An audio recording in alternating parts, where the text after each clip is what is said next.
Welcome to Ask the Expert on Contingent Workforce Strategies LinkedIn group.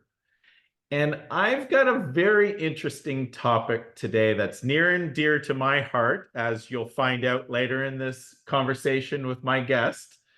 And both myself and the guests have been talking about this for much longer than it has been more recently become a hot topic. And so, the idea of announcing that it's official, direct sourcing equals contingent RPO is the topic of the day. And no one better to talk on this topic is Mark Jones from Alexander Mann Solutions, or AMS. And Mark, I can't thank you enough for taking the time out of your day and having a conversation with us about RPO and how it truly is what direct sourcing, the name direct sourcing is. And so Mark has almost 30 years in the RPO space and talent space, talent acquisition space. 27 of those years have been at Alexander Mann, and 12 have been in the US, helping clients outsource their recruitment processes to a third party at Alexander Mann AMS. So, Mark, thank you for coming on the show today and really helping walk us through contingent RPO and how that is actually direct sourcing, the pure direct sourcing, that because it's been around much longer than the term direct sourcing today. Yeah. Well, thank you, Jeff, for having me. I completely agree. This is a topic that's dear to my heart. And, when I started my career at AMS, I was a recruiter on site at AMS's first client. And guess what we were doing? We were doing direct sourcing for contingent labor. And that was 27 years ago. And so throughout my entire career, and admittedly that was in the UK, but one of the reasons for coming to the US and the thought process was, this is a topic, this works. We are known around the world for RPO. RPO has been in existence for what, 30 years? At least. At least. It's become a really big thing. The industry is huge. It's also become very global in nature. And so you've seen these big organizations that have sprung up. And what RPO basically is, think about it, right? It is hiring for full-time staff, and it is leveraging an organization's brand to go and find workers. That's what RPO is. So the concept of direct sourcing is exactly the same. We're going to leverage your brand, and we're going to go and find contingent workers. Once we find those contingent workers, how they are engaged is a different topic altogether. RPO, you engage them as full-time employees of that organization. But contingent direct sourcing, you can engage them through multiple different ways of channel. You can have an EOR in place, you can have an AOR in place. There's different things that you can do. The point is, in terms of the attraction and sourcing, it is the same thing. And part of the thing that I found frustrating over the course of particularly the last sort of 4 or 5 years is there's so much misinformation out there, Jeff, about what direct sourcing is. And I spend so much time trying to educate and explain to multiple parties. And it can be a very complex topic. But if you boil it down, I want to take your brand, I want to go and find workers, and those workers want to work for you. That is what contingent RPO is. And for me, that is what direct sourcing should be. It's about enhancing and developing and creating a candidate experience because the candidate wants to work for that organization. Think about how an RPO works. You have 5 financial services organizations. The candidate decides which organization they want to work for of those 5. They may submit their resume for all 5. They may just want to do 2 or 3 of them. The point is that the brand wins out every time. That candidate wants to work or doesn't want to work for that organization. It's the same concept for contingent labor. Yeah. There are so many stats out there of how important contingent labor is going to be and is today. Why can't you follow the same rules? So I love the fact that you're declaring it as an official. It's out there. I think CRPO or CPO is very much the way that we should all think about what direct sourcing is. Well, what's really interesting about this topic is it's like we said, it's been around for 30 years. It's a very mature process. It's a very mature industry using best of breed tools that have been around for 20, 30 years. Yes, And so these tools that have been developed in the last 3 to 4 years may be best of breed, but I found in the direct sourcing realm and contingent realm, they do it in a silo often because procurement owned the category of contingent labor versus talent.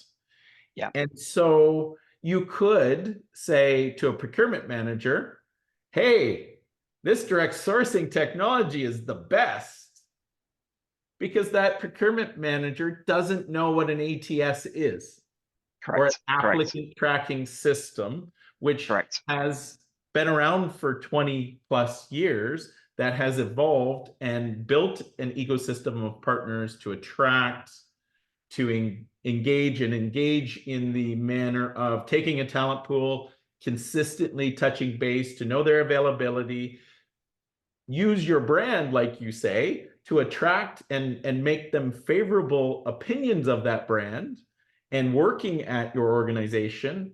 And then when the time is right, bringing them in as a contractor.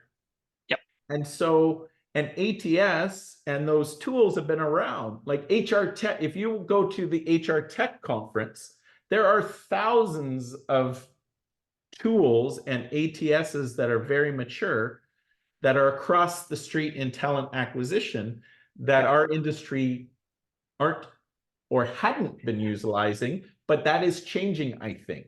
It is, and you raised some fascinating points. Contingent has always been procured through procurement, and it's been seen as a commodity and treated as a commodity buy.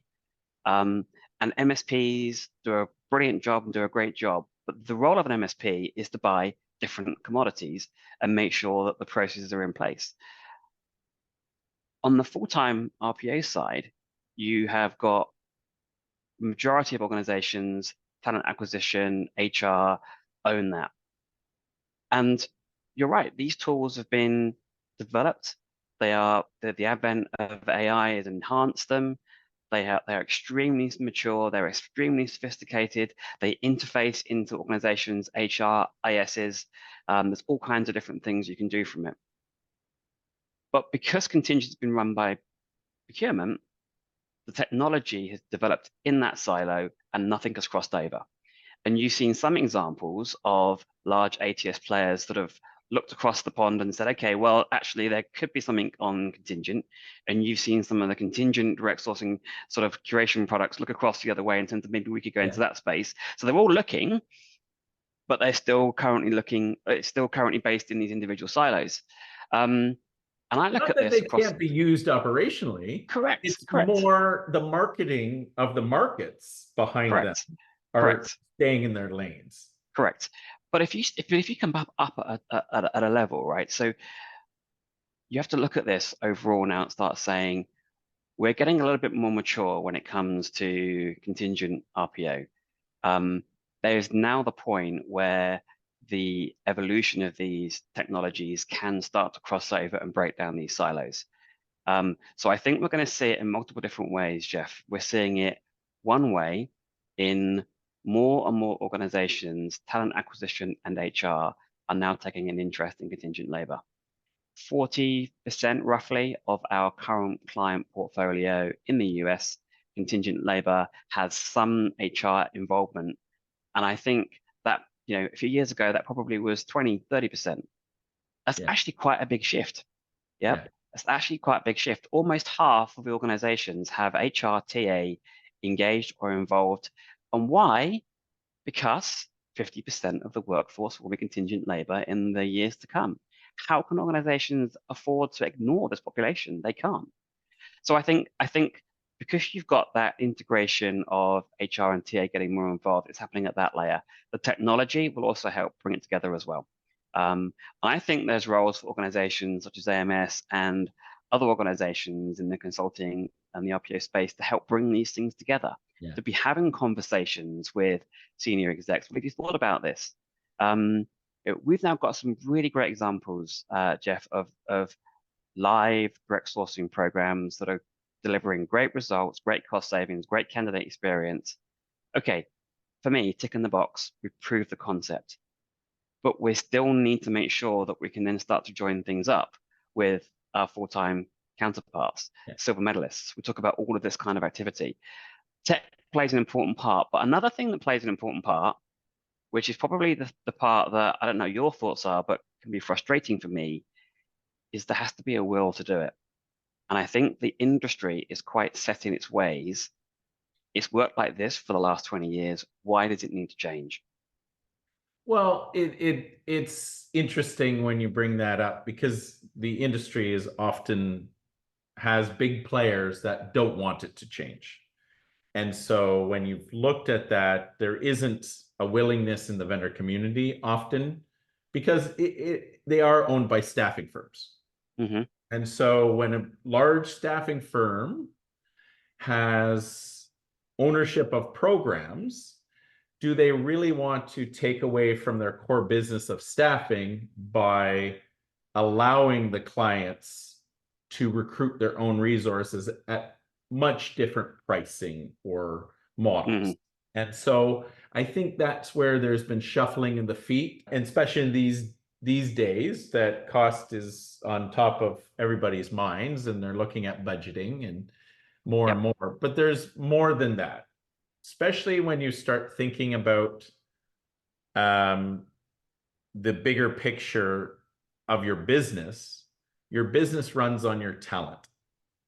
And so, what are some of the other kind of benefits of an RPO that you've seen clients achieve because they're more strategic, thoughtful, and they're working with experts that help walk them through the process of being best of breed, of bringing in talent in a more strategic fashion?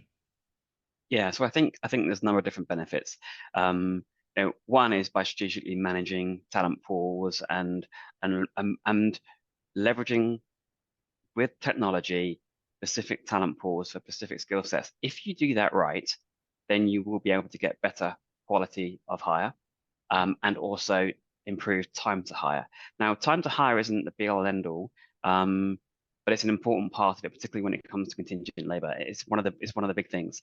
Um, but bear in mind, a talent pool is only as good as the data that you feed it, and what data do you feed it is the jobs. Um, so RPO tends to work better in terms of because you can feed certain types of jobs, you build certain types of talent pools, you're able to put different sourcing activities in place, different ways of going and engaging talent. You can go and specifically target talent from certain areas, certain geographical areas, certain diverse areas, certain skill sets. Um, it's a way to start thinking about it in a more strategic way rather than I have a need. I'm Yeah. always going to have a need, but at some point you need to try and get ahead of that need. So it's one of those mechanisms.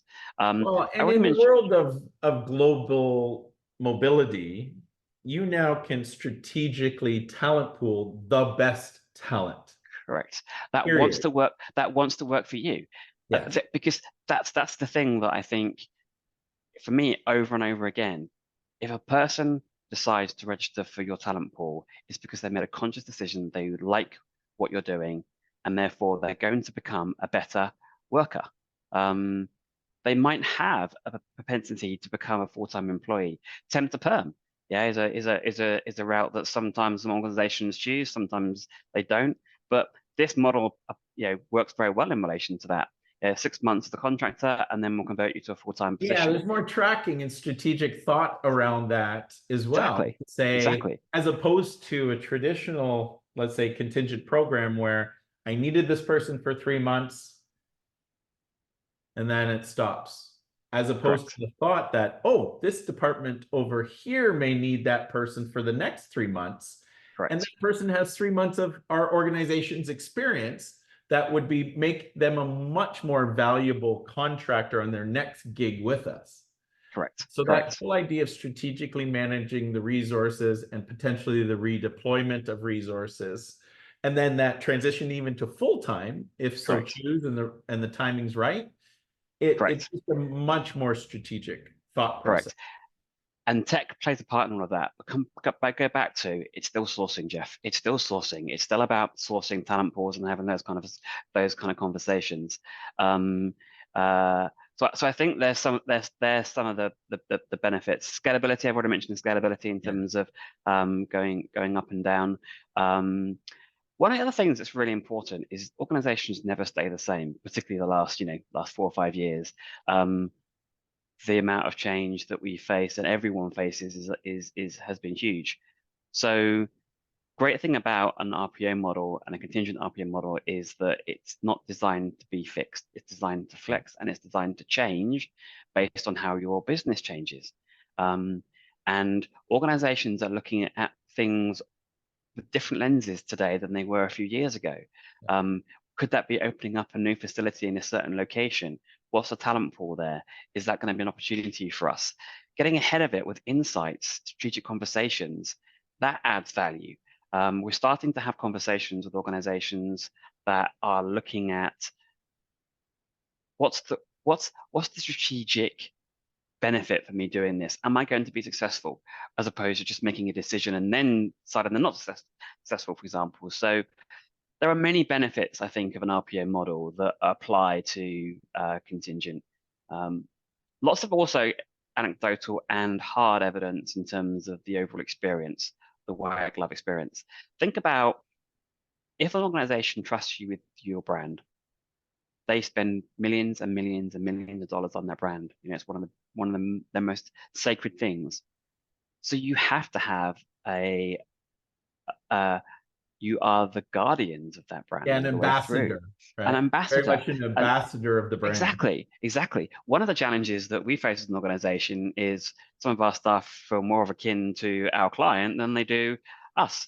And that's just a consequence of you eat, live, and It's a breathe good all day in that relationship. exactly Yeah. in that client And brand. yeah. There's lots of evidence. This is, that white glove, high touch service does manifest itself in happier hiring managers because they're talking to somebody who understands their business inside out and happier workers. Yeah, the consistency of that relationship, because it's not paper and pencils that you're procuring, it's people, and Correct. consistency of relationships between hiring managers and the RPO talent acquisition is so essential versus the idea of it being procured, which is often blind and very price sensitive and rule based, that it's got to Yep. be. And so with that, the relationships built are not as tight because you may have a different agency's worker coming in this Correct. time versus the next time. So you can't really build the longer term relationships to really get into understand the business like you would Correct. by Correct. working with RPO company. Correct. Correct. And sometimes the rules might be, well, you can only submit your 3 resumes, but you get 3 resumes from 10 organizations, you get 30 resumes, managers are overwhelmed. Where's the real value in that process? Yeah. And what's the candidate experience like in that process? I'd much rather have 3 candidates that can do the job, want to work for you. That's a much better process for everybody. Yeah. So talking about the components of we've talked about the whole idea of it sourcing, and a lot of it is around the sourcing. But if you think of a direct sourcing program and now a contingent RPO program, because we're going to throw out the word direct sourcing because it is a contingent RPO program, how does it work? So there's the front end, which is the attraction and engagement. Then it's the bringing them through a recruitment process to a successful hire. But what are some of the other components within it? Yeah. Yeah. So one of the things that you obviously have to have a branded microsite. You have to have a way of attracting the organizations. Sometimes that's linked to your career site. Sometimes it's a site off the career site. Um, there's some really great examples now of organizations that have created really strong CVPs. So contingent value proposition, which guess what happens in RPO? You have EVPs. Yeah. So now you've got CVPs because you're attracting contingent workers, and that CVP might be slightly different to EVP, but it might be the same. And EVP for our listeners is employee value proposition. I know we use Correct. acronyms in our industry, but that's more of an HR talent acquisition term that I've heard years and years, but I want to make sure people know it. And Yes, the yes. Yeah, CVP is more of the contingent or the contractor value correct, proposition. Why do you want correct. to work for us as a consultant or a And contractor? what's your shop window to going attracting these workers? So that front end piece is really important, and there's some great tech out there that allows you to build different talent pools. And the organizations then also can play a part in that as well. Organizations within their marketing and their brand team and their legal team as well, because you have to have some compliance notices, because they're never going to be your employees. That all has to get done. You shouldn't underestimate that because that all requires work to be done, but that's one of the components. Then you've got the sourcing. Then you've got what do you do with the workers? So you basically hand them over to a employer of record who would then employ those workers. So that's another component of a contingent process outsource model for contingent labor. Who is the employer of record? And that handover is really important. One of the things that we've been doing on our live programs and a lot of time and effort has been making sure that it's a very strong hand in glove handover and partnership, because it's so important. If you do all the hard work and everything else and the value, and bearing in mind it's your brand now, and then you have a poor experience in terms of the onboarding, what does that say? Yeah. It undermines the process. Yeah, I So, was always so as an employer of record, that's my history, right? And background. Just like you had mentioned, you're a guardian slash ambassador. That's the same that your employer record should feel as part of it, and make sure that they're thinking about that long-term relationship, that they're very strategic part of your program and yep, acting as your ambassador. Having and once again, people choose different models, but having staffing agencies all of a sudden being your employer of record or your curator, there's conflict with their core businesses.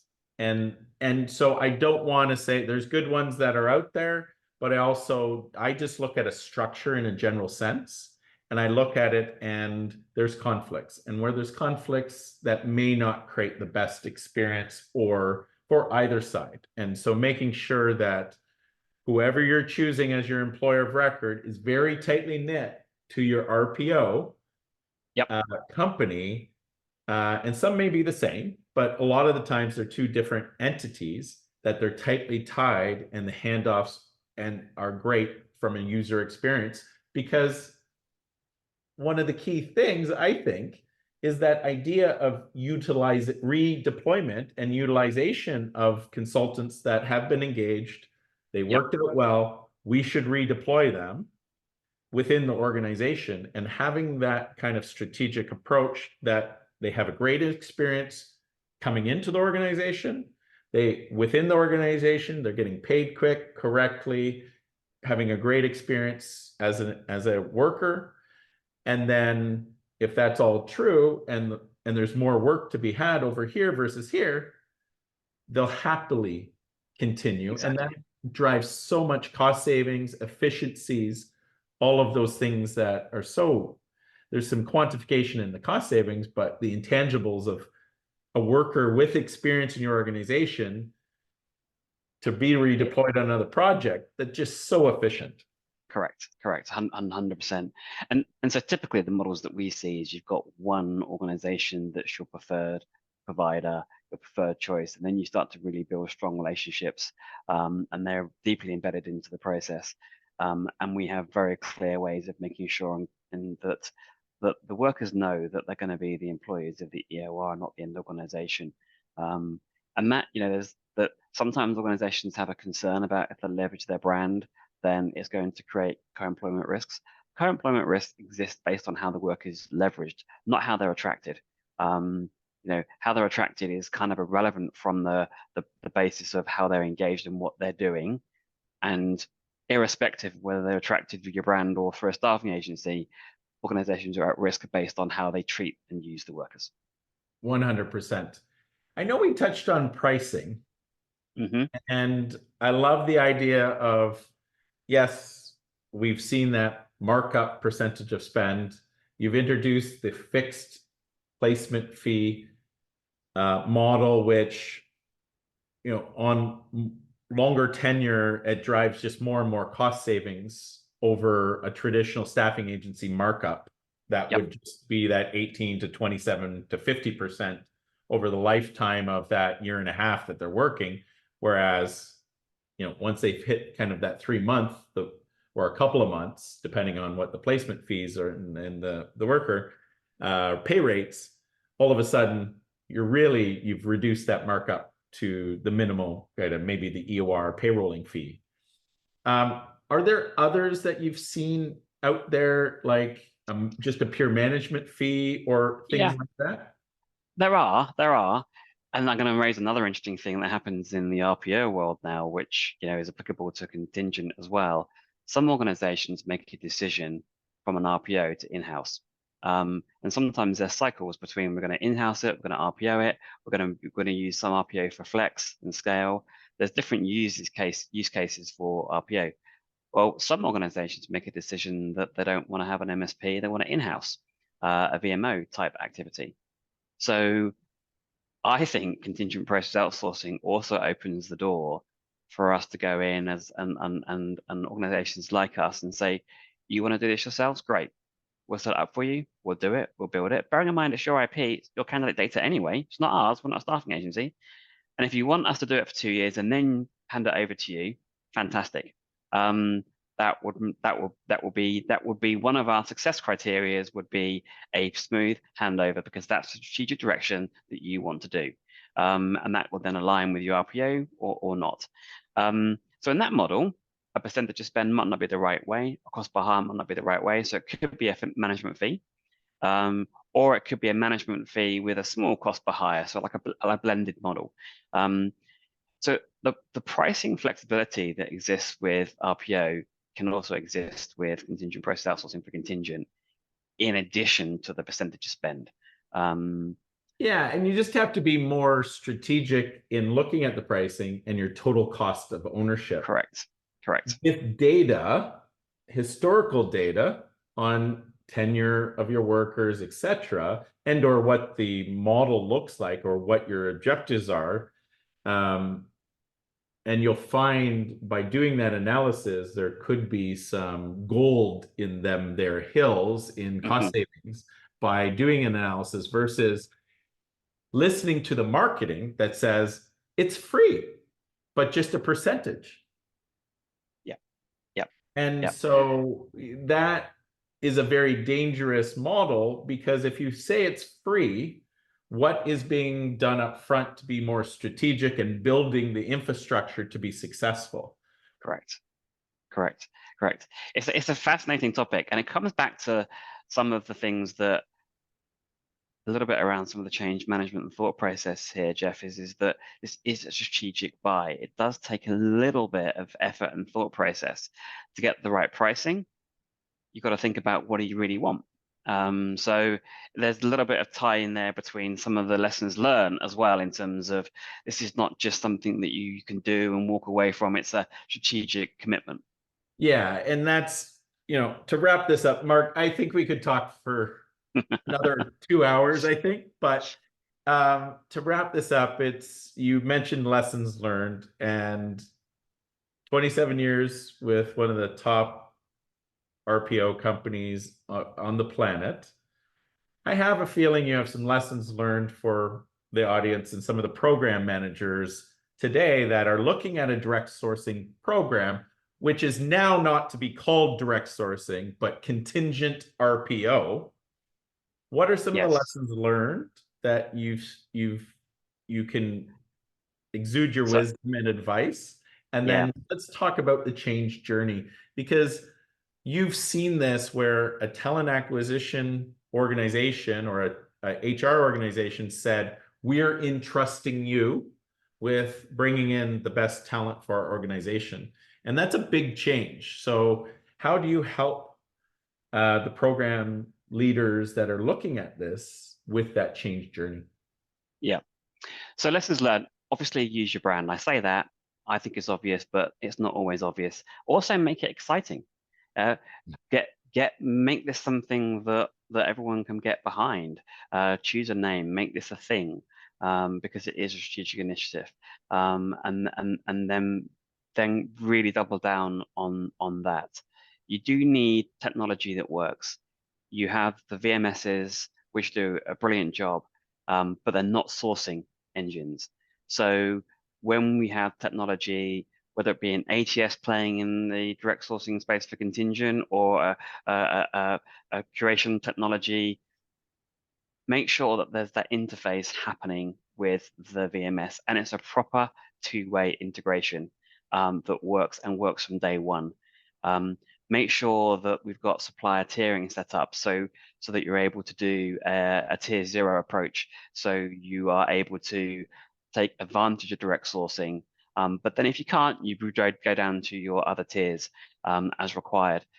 Sounds simple, but sometimes those technology aspects can be real barriers to a really strong operational performance.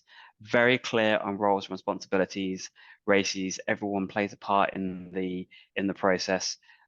Robust implementation. It worries me when people say we can implement this in 2 weeks. Don't worry, there's nothing to it.